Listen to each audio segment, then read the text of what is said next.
Hey everyone, Ryan here, and welcome back to another Super Smash Bros. Ultimate video. Today, Min Min was confirmed to be the fighter included in Challenger Pack 6, which is great news. In my last video on the channel, that is who I said I wanted, and so I'm just incredibly excited. She looks great, she has an awesome design, and she looks like a lot of fun to play. But the fun doesn't stop there because, like I've been saying for years now, the Spirit Rule is a dumb rule, and now officially it has been deconfirmed, so we can finally stop hearing about it. There is some logic to it for the first Fighter's Pass, I get that, but for this second Fighter's Pass, that is completely out the window.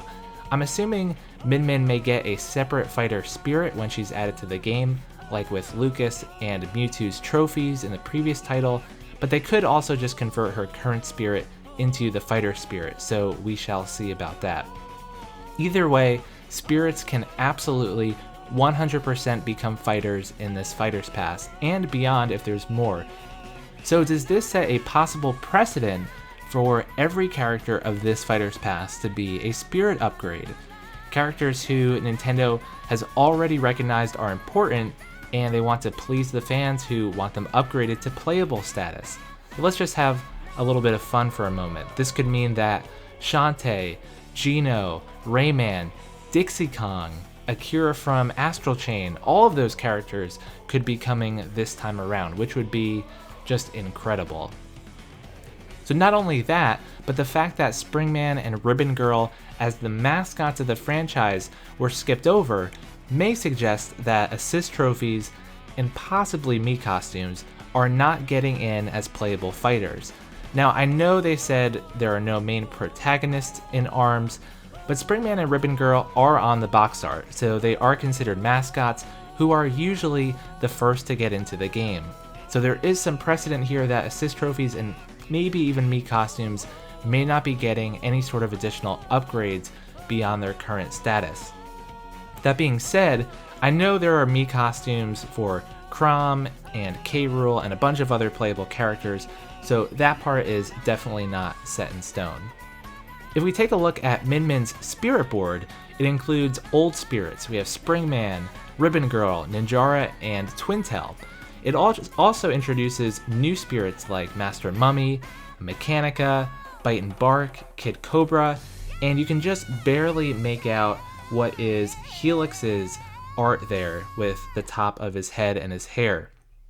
And we also know that Max Brass is going to be a legend spirit.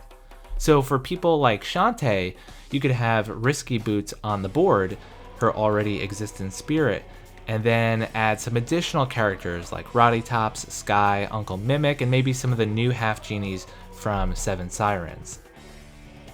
So what else?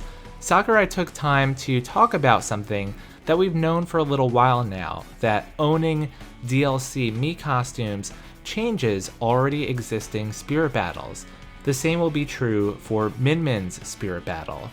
What's really interesting about this though is that he said we may alter more spirit board targets like this alongside future updates, basically confirming that more spirits will be upgraded in the future, either due to deluxe Mii costumes or playable fighters.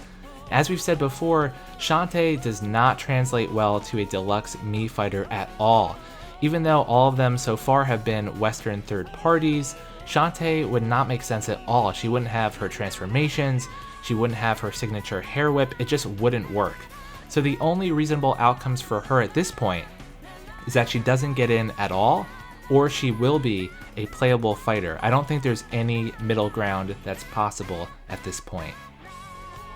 Now, Sakurai also said that integrating ARMS into Smash was very difficult, but the payoff was an extraordinary fighting style, and I think the same, no question, can be said for Shantae above many of the other fighters that are being thrown out there. It would be somewhat challenging to implement her, no doubt about that, but that seems to be in her favor because unique special mechanics is exactly what Sakurai and his team love to take on, especially at this part in the development process. Of course, let's not forget the merchandise, which I still think is a very fishy situation. She has the Fangamer plush, the Totaku figure, the Funko Pop, and the Charaguman figure was recently restocked just last month, which is also really interesting. Credit to Retro Gamer Max from Smashboards for his insight into this merchandise information. So, my final thoughts. I think all of this is, first of all, just really exciting. I love having Min Min as a playable fighter. I love that we have finally a dedicated female rep in Smash, somebody who's new in the DLC wave, who is definitively just a unique character and brings a lot to the table. And I think everything about this reveal points to Shantae being so much more likely. I was pretty positive in the last video on the channel. I did a discussion with Alpha Stoutland where I was a bit more pessimistic and I wasn't feeling as great about her chances. Now I think they have absolutely skyrocketed. Of course, we should hype responsibly and be cautious about how excited we get, but I'm definitely not holding back now. I really think people like Gino, Rayman, and Shantae are incredibly likely at this point. So I'm just really excited about the possibilities here, and I think you should be too. Of course, hype responsibly, but I am definitely excited. So let me know in the comments, what do you guys think? Are you excited about Min Min? Are you excited about the possibilities? Are you so relieved that the dumb spirit rule has finally been officially deconfirmed? Let me know all of your thoughts in the comments. Thanks for watching, guys. Enjoy the rest of your week, and we'll see you in the next video.